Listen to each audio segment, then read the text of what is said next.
τα οποία εταιρείες είναι συρτάρια. Δεν υφίσταται κανένας εργαζόμενος. Σκεφτείτε ότι έχουν μετοχικό κεφάλαιο, δηλαδή συστήνονται με 100 ευρώ, όταν 20 ευρώ είναι τα έξοδα του εκεί επιμελητηρίου.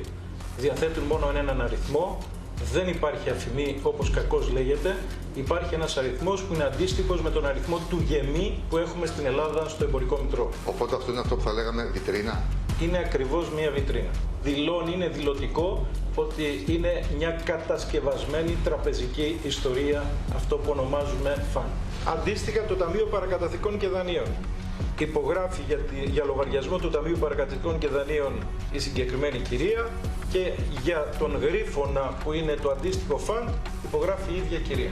Αντίστοιχα η Πειραιώς SNF, το αντίστοιχο φαν, έχει εκπρόσωπο τον κύριο Χαρίδημο Μαραγκό που υπογράφει τις συμβάσεις που ανατίθενται εις πραξί του στην Ίντρου Μελάς.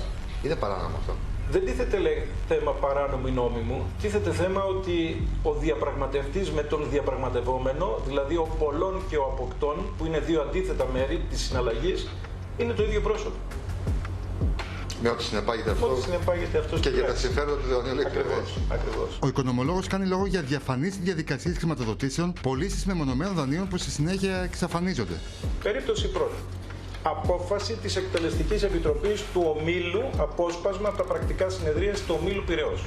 Ελήφθη απόφαση λοιπόν προκειμένου να απολυθούν δάνεια ύψους 70 εκατομμυρίων ευρώ που έχουν εξασφαλίσει σε 140 υποθήκες 140 εκατομμύρια ευρώ έναντι του ποσού των 35 εκατομμυρίων ευρώ. Δηλαδή στο 50% διαγραφή. Και έκτοτε λαμβάνεται από το φαν, το οποίο είναι στο Λουξεμβούργο, το φαν Tempus, λαμβάνεται απόφαση δανειοδότησης από την Τράπεζα Πειραιώς, καταγράφεται πλήρως, με 80 εκατομμύρια ευρώ, με ό,τι αυτό συνεπάγεται, σε ένα φαν το οποίο δεν έχει καμία επάρκεια κεφαλαιακή. Έχει 5.000 μετοχικό κεφάλαιο. Όταν στις ελληνικές επιχειρήσεις για να πάρει κανείς ένα δάνειο στις μικρομεσαίες απαιτείται να έχει κεφάλαια, να έχει δείκτες, να έχει ρευστότητα κλπ. Πώς είναι δυνατόν να δανειοδοτούν αυτά τα project η τράπεζα με αυτά τα ποσά και αυτό το ύψος σε ένα επίπεδο Λουξεμβούργου και σε funds τα οποία υπάρχουν εκεί? Δεν είναι ένα ερώτημα?